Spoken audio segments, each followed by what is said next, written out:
Hello everyone, this is RCK back again bringing you a national overview. I hope you really enjoy these. I know I do. I'll probably more than likely be coming out with an announcement video, kind of just my plans for the channel, things I might be doing with it. But let's go ahead and get started on the nation we'll be going over today, guys. And we'll be going over the nation Naba, Queens of the Desert. This is the successor of Ubar from the early age. Of course, this is a middle-aged nation. I'm currently playing. I've played them one time before, and I am playing them in two current games right now, and they are a lot of fun to play. I really like the aesthetic of this nation, just their kind of deserty type thing they have going on, especially things like gens and stuff like that. They just look really, really cool in this game. So a lot of half giants in this nation. If you notice, a lot of size 3 units, and they have their ups and downs, of course. Being size 3, they're only able to fit 2 to a square, but they are going to be hitting for harder. They're going to have more HP. So the ups and downs when it comes to that. In a way, also Ubar is a very gen heavy nation. A lot of magical beings, whereas they're definitely thinning out. If you have any of those gen units, you'll have to summon them. At this point, you have half giants and humans as your nation. Other than that, we prefer heat scale 2. So going heat scale 3 is not going to hurt you. It's only going to be minus 5% to your income altogether. But overall, being heat 3 will definitely help you out during the winter time. Because fighting in cold 3, you are not going to want to do it. You guys are going to encumber it out fast. It's going to really, really suck. So having that little heat buffer during the winter time is always nice. Also, going heat 3, you're able to go for great spells like heat from hell and things like that for fatigue plays. Um, but let's go ahead and go over the site. Well, I haven't been finished with the national features. um, we have fire, air, earth, and then a little bit of astral. Something it doesn't mention here is you actually have a little bit of nature too, but it's only one random on one of your mages, and you can only get up to nature 1 with that, of course. Other than that, your priests are average. You'll have recruitable holy 2s, but on the bright side, those holy 2s are going to be astral mages, astral 1 mages. So just throwing one of those astral 1s into a communion, set 1 to communion master and two of them to communion slaves, you'll have a holy 3 that can do divine blessing. So you really don't ever have to worry about having a holy 3 in your nation to cast divine blessing. It's especially being very nice that they are holy 2, so it only takes 2 communion slaves to boost them up to 3. A little unfortunate since you don't have recruitable holy 3. The only downside to it is your ability to capture thrones in a way, I feel like. But other than that, you're not really missing out on too much. We'll look at these sites here. As the first one we have is the Jana, I believe is the way you call it. Um, your cap only recruits here, and then you're able to get 1 air gem, 1 earth gem, 1 fire gem, and 1 astral gem. If you'll notice throughout this that our nature or our gem income is very dispersed. We really don't focus on one thing. We just kind of get or in the beginning we just get one of almost everything. Start off with we don't get 1 death gem, and we don't get blood slaves, and we don't get nature gems either. Then we have the Great Dam here. It increases growth, which is an interesting concept to think of, because in all honesty, you could definitely take lower growth scales and then turn around and have growth 3 in your capital. Of course, I don't know if this increases it by 1 or if it increases it by more. But you do hit 1 water per turn from this site. And then lastly, you have the Vault of Incense and Marbles. And this just brings you 100 gold per turn in your capital, which is really, really nice. I'm normally starting off the way I play. Usually I'm pulling in about 600 from my capital alone, and that's without any enchantments on it. That's without trade winds. That's without a lot of things. So usually enough, your capital is a very, very nice capital to have. People might actually want it, just to go for it, because I mean you get 5 different gems from it every turn.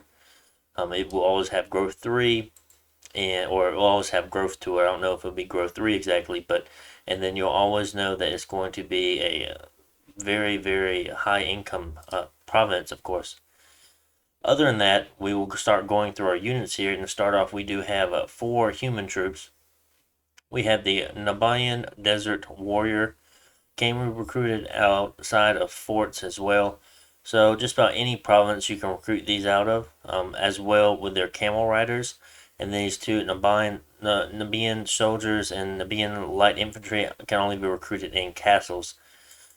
So we'll look at these guys here. 7 gold, 7 resources, 5 recruitment points. Average hit pool of 10 just because they're humans. But they do come with a scimitar, which is a 17 damage slash attack, and that with strength 10. So very, very high damage to it. With also having a range 35 short bow. With this nation easily accumulating high amounts of either short bows or long bows. I can't remember if the Camel Riders have long bows. They might have composite bows, actually. But regardless, having a large amount of bows will easily give you access to things like flaming arrows and stuff, because you will have fire 3 and 4 mages. So that can definitely be something you can have up your sleeve, of course. I don't really get the Desert Warriors as much. I prefer the Camel Riders just because of their higher map movement. I mean, map movement 16 is actually pretty good, but just having a cav that's stealthy is just nicer. But they are more expensive, so you have to take that in mind. But the bows of the Camel Riders will be dealing more damage, of course. And the Camel Riders, they're not going to be undisciplined, whereas these units are. And I really don't like undisciplined troops. I know they have their ups and downs to them, but it's not really my kind of cup of tea there. They're skirmishers, so they can be put into the big formation. Sparse? No, it's not sparse line. Well, it is say sparse line. When fighting skirmish and sparse line formation, yeah. So they don't take any penalties of that. No morale stabs anyway.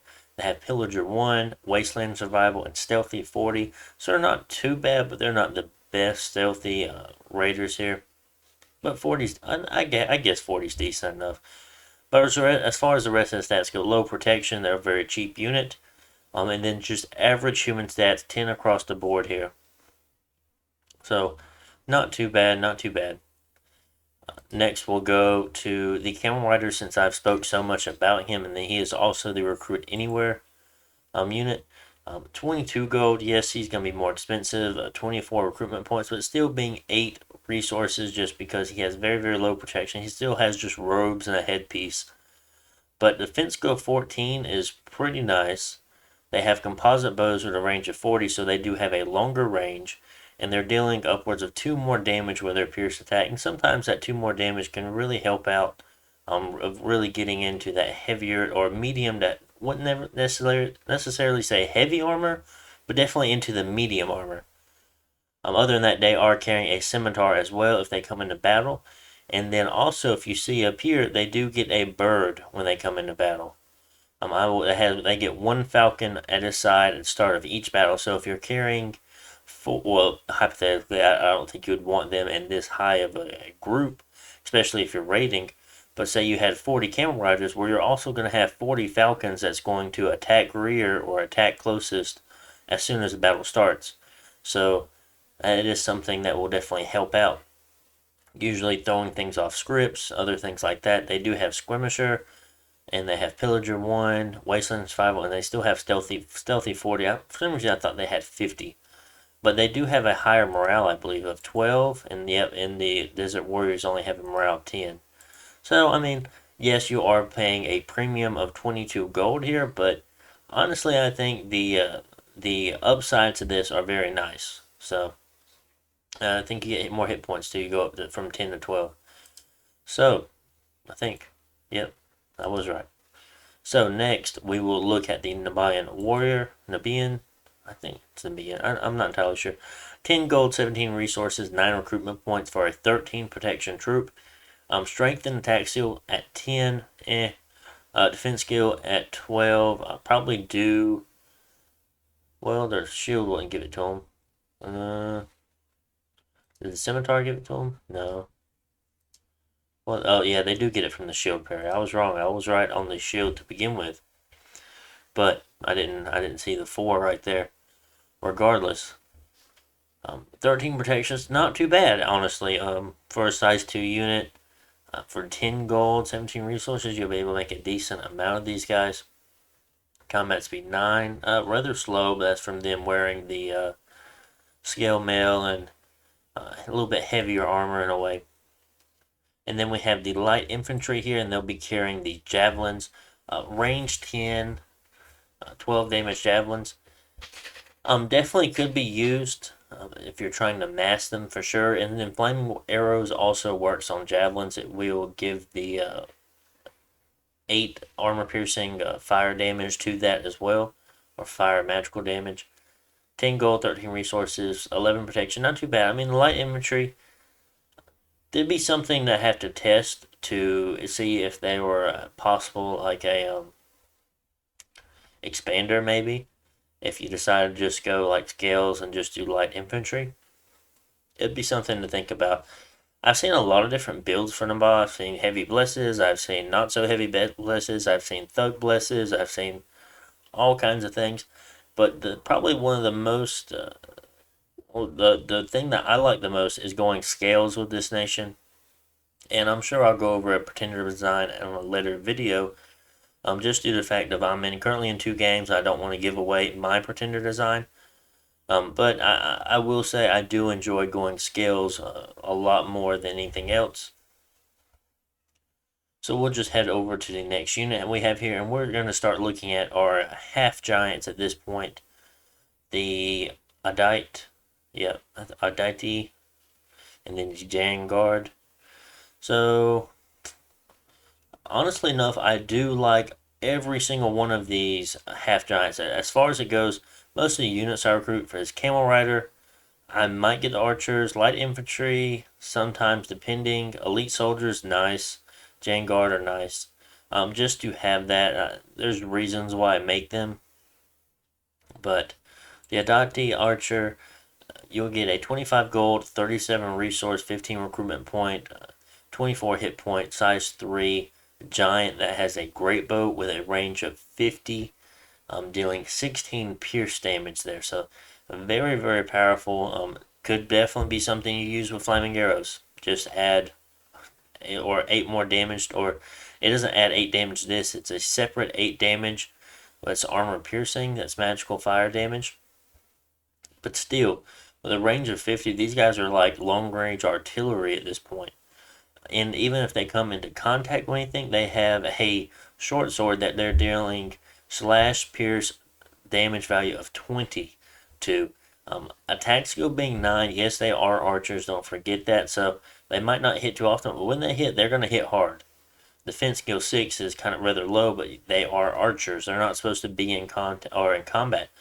But on the bright side, they do have 18 protection, and any kind of protection buffs like Legions of Steel and stuff like that added onto them. I mean, you're looking at over 20 protection at that point, or you're looking at probably 21 to 22 protection, depending.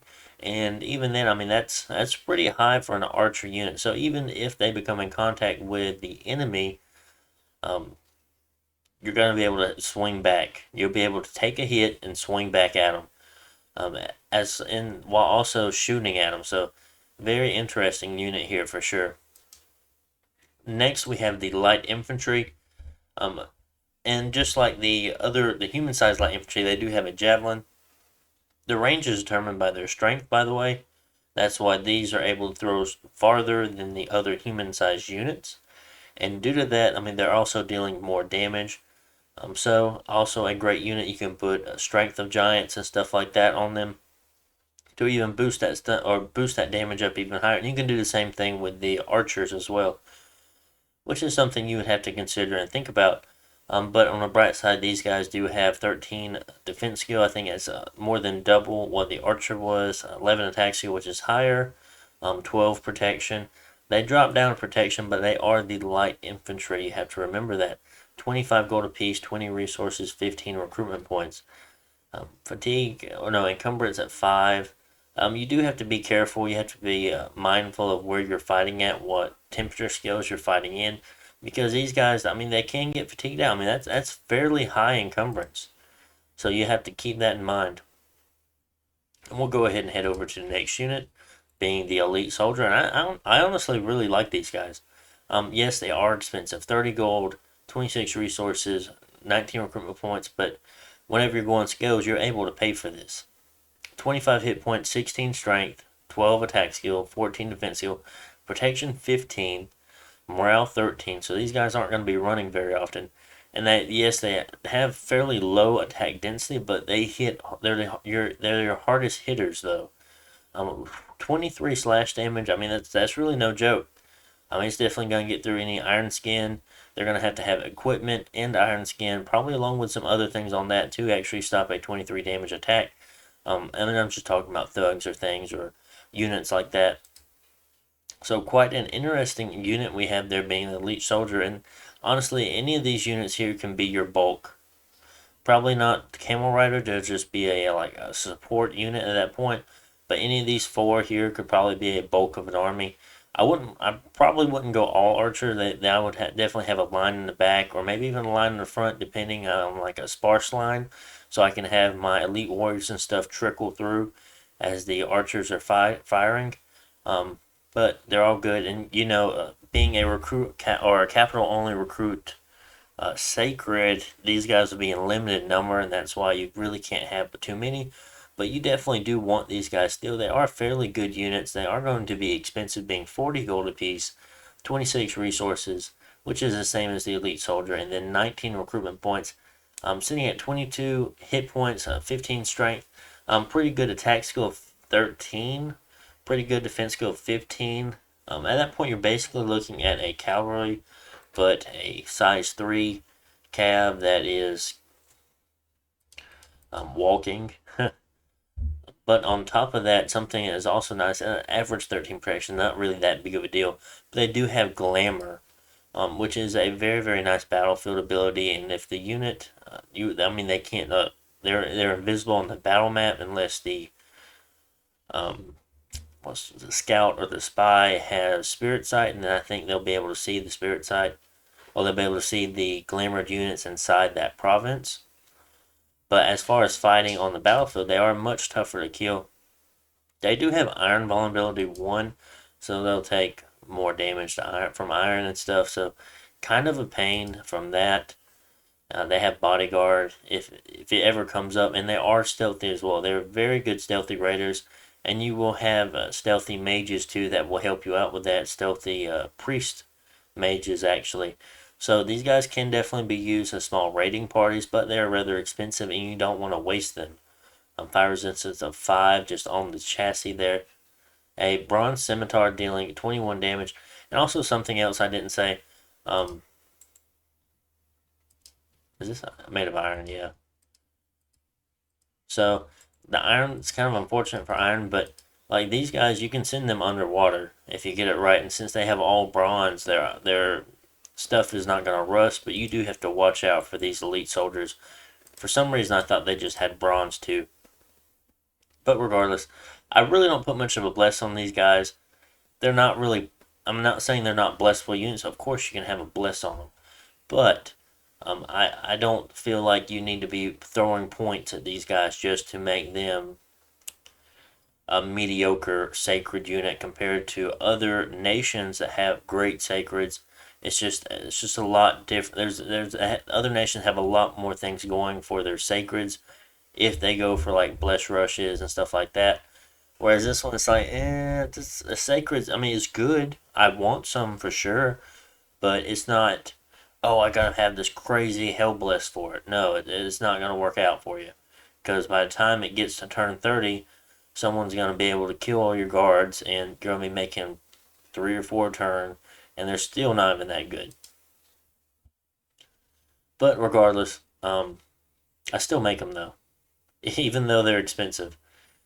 First, we'll have the Naba Scout here, can be recruited outside of forts as well. So every province that you own will be able to recruit a scout, and that is awesome. A 50 scout stealthy unit that's only 20 gold, very low upkeep. Very nice. I'll just let you look at the stats there for a second, and I'll speak about them. But there's really no reason that you wouldn't have a decent scouting network with a 20 gold scout that you recruit in almost any province. I think it's any province, but I'm not entirely sure. So, I mean, that's pretty good reason why. I know a lot of people complain and say, oh, well, my indie types, I didn't get a scout or I didn't get so and so. Well, now you have a scout in every province that you can recruit from. So if you want to make 10 scouts this turn, spend that 200 gold to make 10 scouts and you'll find out what's going on around you. But, so decent unit. I'm glad you have this. It's very nice to have just a 20 gold scout. You have the Camel Rider here. I'm not going to pronounce that name, but it is a stealthy scout as well if you want to go ahead and recruit one. But the cost for it is so much more, being 65 gold, but you're able to lead 60 units with this. So if you ever make it, more than likely you're also going to be making Camel Riders in the province. So on that point, you will be looking to invest more heavily into it. And something I didn't know before, they do have tax collector, which is interesting. I didn't know they had that, which is kind of interesting to have. Sometimes you'll see it come up in a game, and sometimes you won't. And they also have inspirational one, which is pretty cool. Probably some of the reasons why they do have that fairly high gold cost there. But other than that, this is basically a Camel Rider. So next we'll look at the Adoptee General. Well, a lady or 80 leadership general here being 85 gold, 27 hit points, just your elite giant soldier. And next we're going to start looking through our mages, and I'm going to take a sip of water real fast.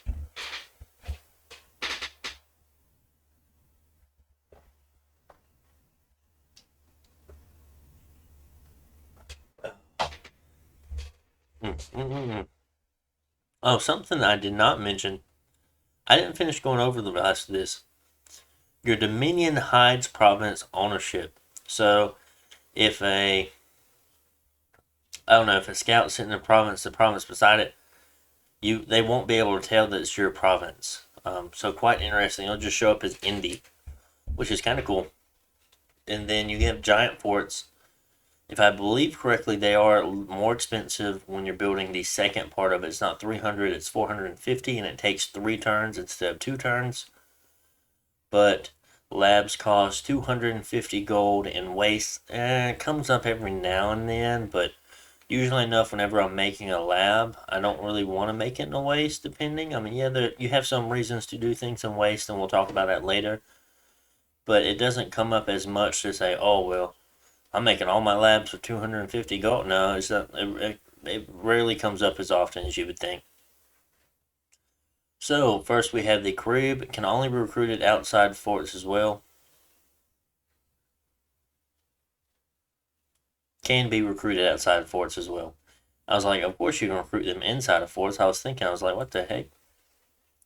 So it's an 80 gold unit here for 7 resource points. Not too bad.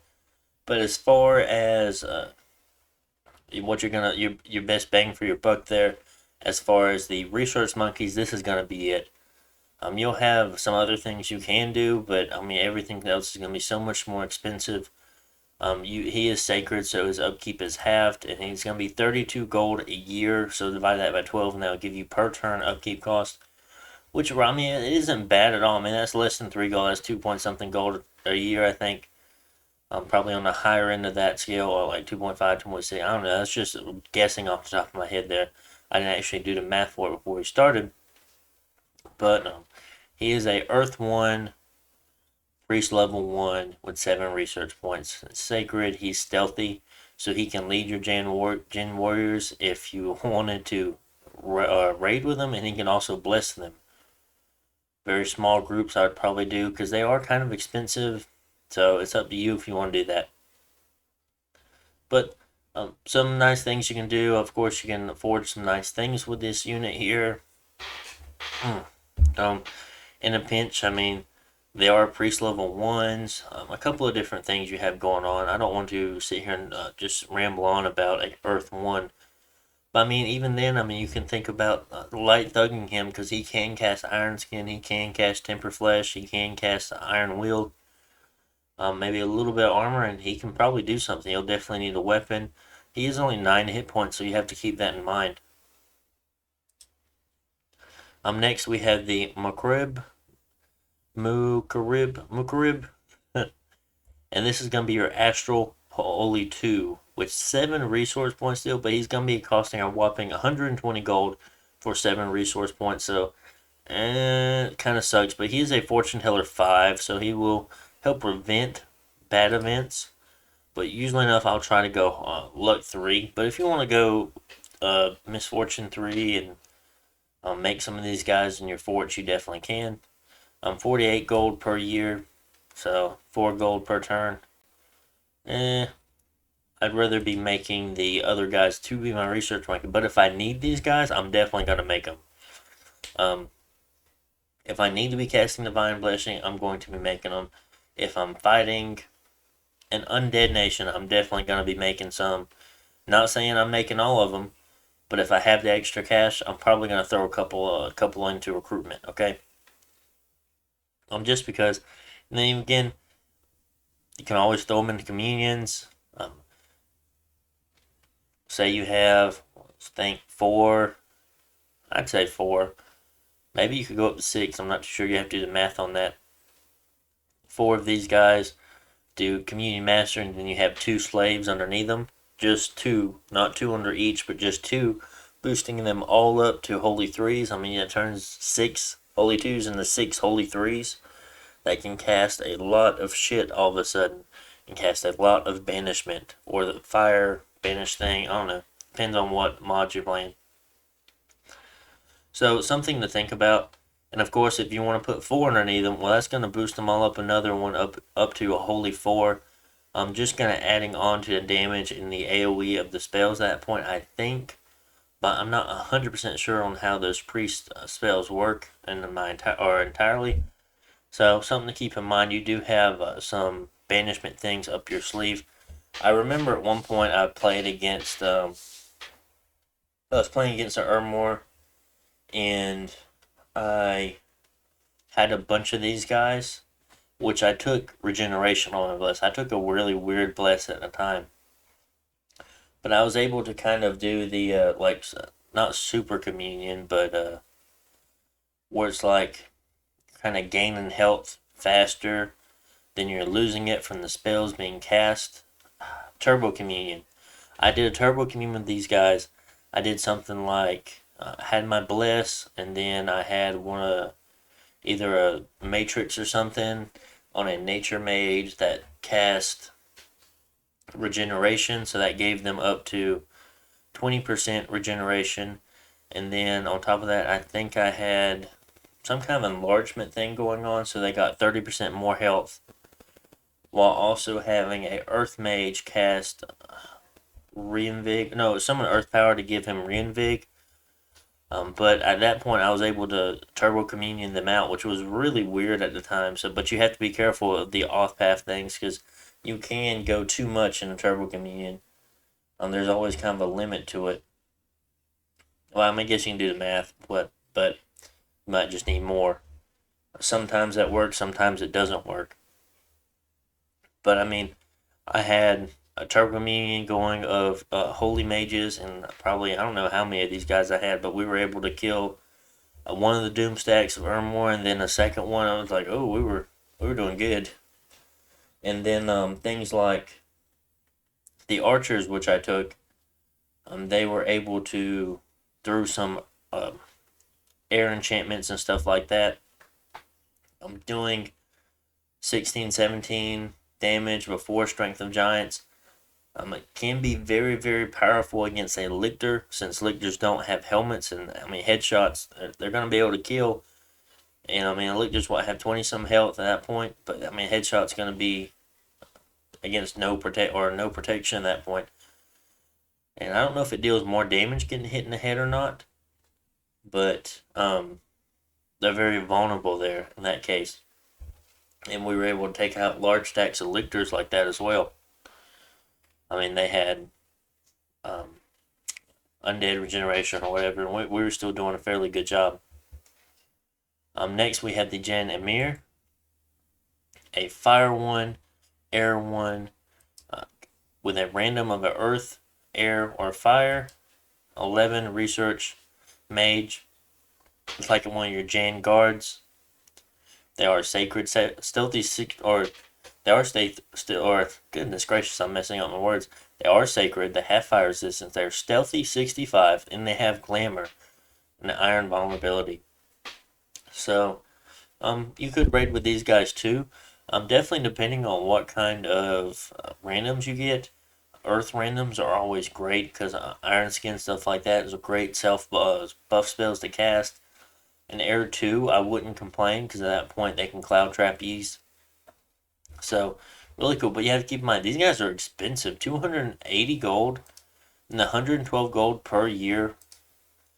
Pretty expensive there. For just a 3-path mage. So next we have the Sahir. 315 gold for a 5-path mage with a random to get another one. So a 6-path mage.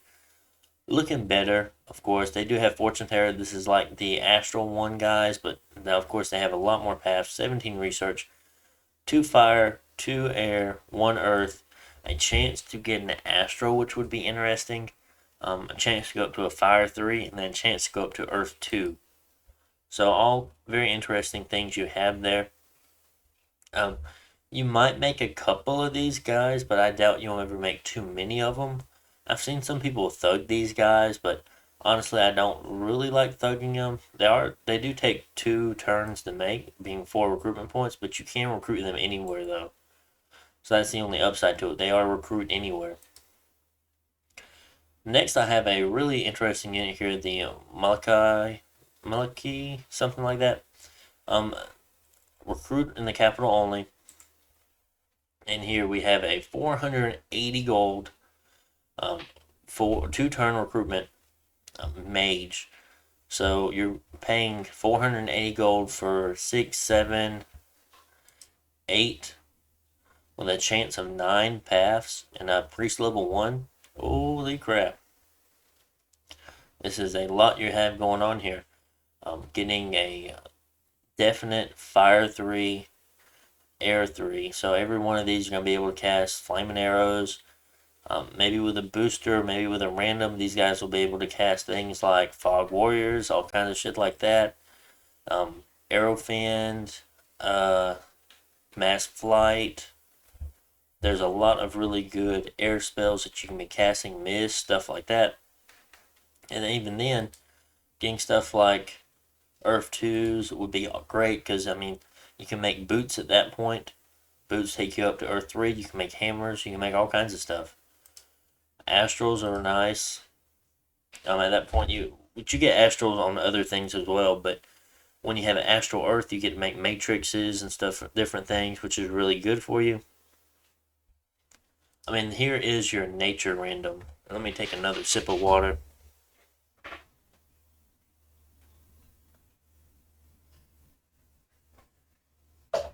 And these are going to be pretty valuable to you, just because you won't get them too often. 1 out of every 5 might be a nature mage. So 1 out of every 10 turns you might get a nature mage, but even then it's a little might not get it. And that's recruiting one of these guys every turn. So really cool unit we have here. Leadership of 95, magical leadership of 75. Very average skills as far as I go. High magical resistance, 19 hit points, kind of low. Protection 1, they have no armor, so you'll definitely have to equip them up completely. I've seen these guys used as thugs, raiders, things like that, and they are really, really good. But I honestly feel like it's too risky using a 480 gold unit as a raider. Because, I mean, they definitely do die. 19 hit points isn't a whole lot. I'll go over all of their tags here in a moment. But, I mean, it feels very, very bad when you lose a 480 gold unit. Or if a 480 gold unit routes into enemy territory because you're deep raiding. All that stuff just feels really, really bad. But these guys can drop some really great evocation spells, alteration spells, enchantment spells, especially being on the battlefield with your army. So keep that in mind. You might want to keep these guys around. They are sacred themselves. They have shock and fire resistance. They are a magical being, so you do have to be careful. People can use this against you. Okay, Moonblade's doing 2 times damage to magical beings. You're gonna get screwed. Ethereal, which is pretty cool that they have ethereal on them. They're also flying, so you don't really not have to worry about getting them around too much. They can just fly. Stealthy 45, so they're stealthy, flying, ethereal, magic priests with lots of paths. They also have Glamour, so if they're in a province, more than likely your opponent won't be able to see them. They have Obfuscate, which is a really interesting ability that I think only this particular nation has access to. Maybe Ubar, maybe another one. But units with this ability are able to cast illusions for their entourage. A number of units, and they are hidden and cannot be detected by enemies while moving in their own lands. So giants can just disappear. Vulnerable to Iron 2, vulnerable to Salt. People will use Salt against you, just like Moonblades. A Moonblade and a Salt, more than likely you can get this guy killed, depending on what kind of chassis it's on.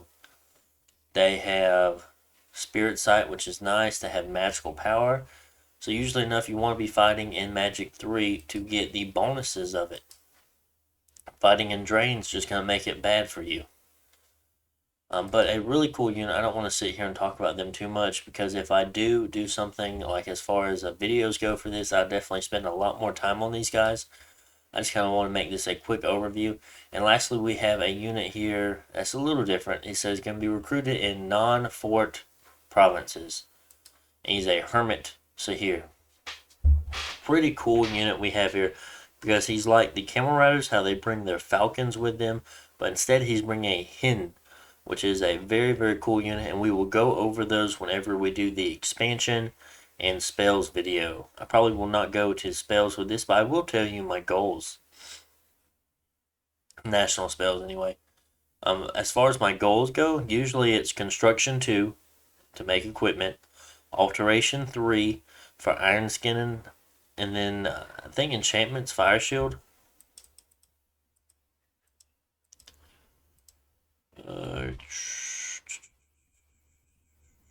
No, yeah, Enchantment's Fire Shield. So, Alteration 3 for Iron Skin, which we also get Missile, which is kind of nice for us to have as well, since every one of your Malachi will be able to cast that. On top of so after Construction 2, I'd hit Alteration 3. After Alteration 3, I'd hit Enchantment 4 to go for Flaming Arrows. After Enchantment 4, I would probably go back to Construction and go up to Construction 4. So, that's usually what I do. Later on, I deal with Conjuration and other stuff like that. But as far as what I would probably do in a very early game, that would be it. On your way to Enchantment 4, you'll be able to grab things like Strength of Giants. You'll be able to grab Seeking Arrow if it's needed. You'll be able to grab Astral Shield. You'll be able to grab Flaming Arrows. You'll be able to grab Cloud Trapeze, Anti-Magic. Is there anything else over here? Flying Shield? No. Flying Shield you could do, but it's not needed. So very, very good spells you're picking up heading for Flaming Arrows. And then if you decide to keep going, Trade Wind, which will give you 25% more coastal province income. If your capital is on a coast, you might want to cast that.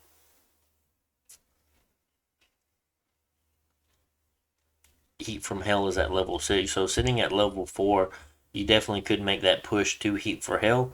On top of that, you have Arrow Fend, giving all of your units 80 arrow shield.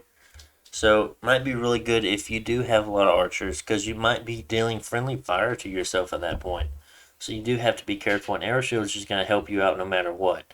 If the opponent brings them, if you bring a lot of them, regardless, it's going to help you out. And And that's just a few things I want to talk about magic right there before I forgot about it. And let's go back and talk about the hermit. So we have the hermit Sahir.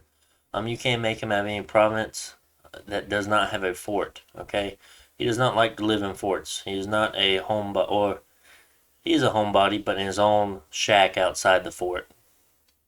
He's a 125 gold unit as a recruitment 4. So it will take 4 turns to make him, since he cannot be made inside of a fort. But 100 gold per year, not too bad. But I mean, for 125 gold to get a 4 mage, 4-path mage is not bad. A fire 1, air 1, earth 1 with a random of fire, air, earth, and astral. So all really, really good paths for you to have. Like I said, earth 2, make boots, make hammers. Cloud trap peas, maybe you want to have an air 2 searcher. I mean, air 2s can cast, what's the name?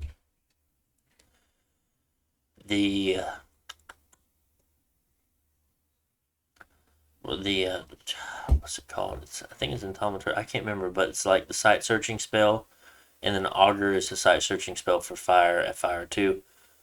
But you'll be able to cast summon firepower or Phoenix power, and then go up to a fire level 3, and then throw a couple of gems, and you'll have a few full-size fire elementals at Conjuration 5.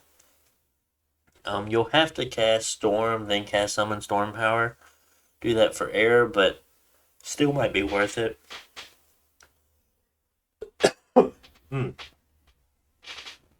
So, pretty interesting unit overall.